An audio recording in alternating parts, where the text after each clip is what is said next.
in terms of our like mantra of watch what he does, not what he says, cutting off all foreign aid or freezing all foreign aid, although I think we should assume it's cut until further notice, that is a huge deal. So Trump signed an executive order on his first day of his administration, putting a 90-day pause on all foreign assistance programs. In the first term, like I think this was the kind of thing you might see the Trump people do because they didn't understand the implications.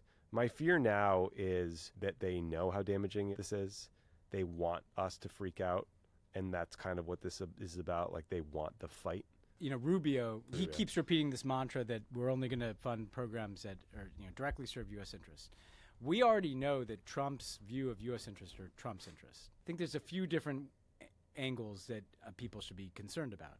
The first are there really is foreign assistance that is directly in the national security space, right? So if there are prison camps in eastern Syria where ISIS members are, there's U.S. assistance that pays the local employed guards at the prison camps.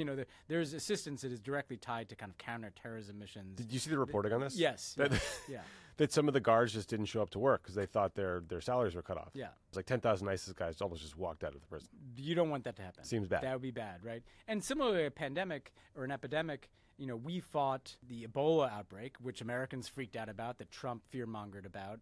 That was largely fought through foreign assistance, through USAID, setting up public health facilities in Africa to stop the Ebola outbreak there so it couldn't get here. And that worked. So when you're talking about things like health and counterterrorism, these are things that directly affect American lives. Then there are things that, let's be clear, this stuff that Trump does, it seems like a show. If these spending cuts stay in place, people will die because of them, whether that's people that are not getting HIV, AIDS drugs under PEPFAR, whether that's kids who are picking up unexploded ordnance in Laos that could have been cleared and the unexploded ordnance blows up. You might not care about that, but then you're a shitty person, and I don't care about you. It's a Republican program too, by the way. It's George W. Bush's greatest legacy, or by probably far. Only good legacy, right? And so there will be real world consequences, life and death consequences for people because these programs are cut.